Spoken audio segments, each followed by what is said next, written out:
होता है देखते हैं नेक्स्ट पेज में। पेज नंबर 18 में देखिए उसी स्टोरी को कंटिन्यू करते हैं।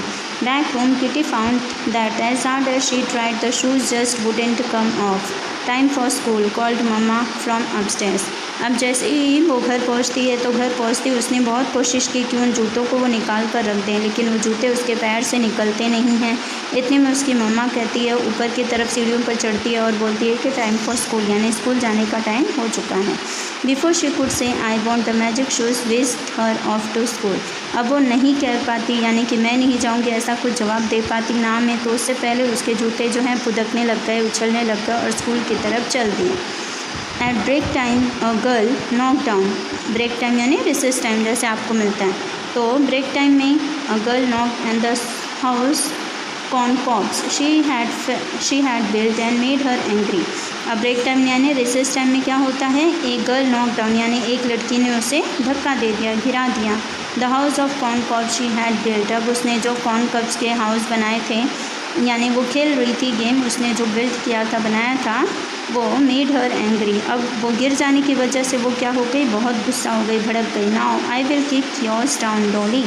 अब उस लड़की का नाम था डॉली। उसने बोला ठीक है अब मैं तुझे भी इसी तरह धक्का मार के गिरा दूंगी। अब went her foot but it didn't come down, it stayed in the air as if she were going to dance. अब वो उसको पैर से मारने की कोशिश करती है, लेकिन उसका जो पैर होता है जादुई जूते होते हैं तो उसका पैर ऊपर ही रह जाता है, नीचे ज़मीन पर नहीं पड़ता है और उसे देखने से ऐसा लगता है जैसे वो कोई डांस कर रही है।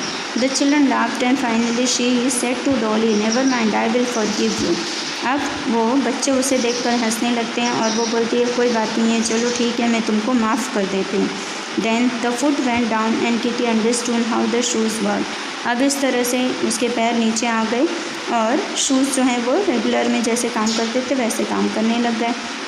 They were cooperative when she was kind and good, but stubborn when she wanted to be naughty. To check this, when one of the boys' ball bounced over the hedge, she said kindly, "Perhaps I can get it for you, Willie." अब देखिए वो check करना चाहती थी कि उसके जो जूते हैं वो किस टाइम पे कैसा काम करते हैं, सही में उसके जूते अच्छा कोऑपरेटिव हैं या फिर खाली वो बुरे काम के लिए उसे रोक रहे हैं, तो वो ये चेक करना चाहती थी। फिर उसने क्या किया, उसने they were cooperative when she was kind and good. उसके जूते तभी काम करते थे जब वो लोगों के प्रति ईमानदार और अच्छी साबित होती थी तभी। But stubborn when she wanted to be naughty. लेकिन जब वो बदमाशी करना चाहती थी तब उसके जूते जो हैं वो स्टबन यानी भारी हो जाते थे और उसके पैर ही नहीं उठने देते थे। तो चेक दिस, इसी चीज़ को चेक करने के लिए उसने क्या किया, व्हेन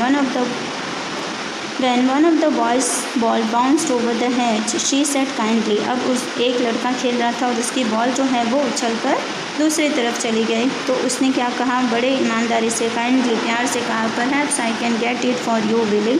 तो बोलती है कि मैं तुम्हारे लिए ये बॉल ला सकती, काश मैं तुम्हारे लिए ये बॉल ला सकती। The shoes lightly lifted her over the high hedges. अब उसके जो जूते रहते हैं वो बड़ी आसानी से पैर ऊपर उठा पाती है और वहाँ जाने के लिए। How could you do it, cried the surprised boys. अब वो चौंक गए वो सारे के सारे लड़के और वो बोलते हैं कि तुम ऐसा कैसे कर सकती हो। Kitty laughed and began to dance, pleased that there was a good side to the shoes after all. अब किटी बहुत हंसने लग गई, खुश हो गई, क्योंकि उसे पता था कि ये तो एक अच्छा काम है तो उसके जूते उसका साथ ज़रूर देंगे। She twirled and twisted with pretty airy bounds, her feet bewised। अब वो क्या करती है, ट्विल्ड यानी कि टर्न हो जाती है और ट्विस्ट करती है, उछालने की कोशिश करती है कि हवा में उछालते हुए अपने फीट को, और वो वहाँ से बॉल ले आई। The girls were charmed and tried to intimate her but no one could and she danced till the bell wrong.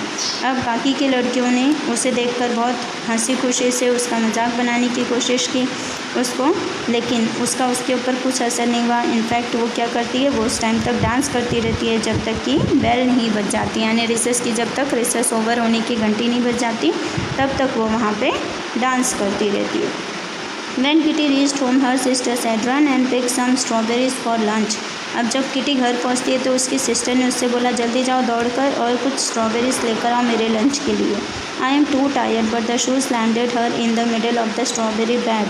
with one jump। अब वो बहुत थक गई थी, उसने कहा मैं बहुत थक गई हूँ, लेकिन उसके जूते जो रहते हैं वो उछल कर वहाँ स्ट्रॉबेरी के बेड के पास पहुँच जाते हैं और एक ही जंप में ले आते हैं। Once the dish was filled, Kitty wanted to stay and eat a few strawberries but she was zipped away into the dining room. अब जब वहाँ डिश में स्ट्रॉबेरीज रखी जाती है तो किटी का भी इच्छा होता है कि वो भी वहाँ पे रुककर कुछ स्ट्रॉबेरीज खा ले, लेकिन उस टाइम पे उसने शूज़ पहने ही होते हैं, तो वो क्या करते हैं, डायरेक्ट वो शूज़ जो उसकी वजह से वो डायरेक्ट डाइनिंग रूम में पहुँच जाती है, वो वहाँ रुककर स्ट्रॉबेरीज नहीं खा पाती है। It is delightful to have a quick errand girl, said her mother, will you carry a few bundles to some poor people later. अब वो जो उसकी मदर रहती है उसकी इस हरकत को देखकर बहुत खुश होती है और वो सोचती है कि वाह वाह लड़की, तुमने तो बहुत अच्छा काम कर दिया, अब इसमें से कुछ उठा के कुछ बंडल उठा के जाकर कुछ गरीबों को दे दो। तो पुअर पीपल लेटर यानी बाद में जाकर कुछ गरीबों को इसमें से दे आना बंडल्स।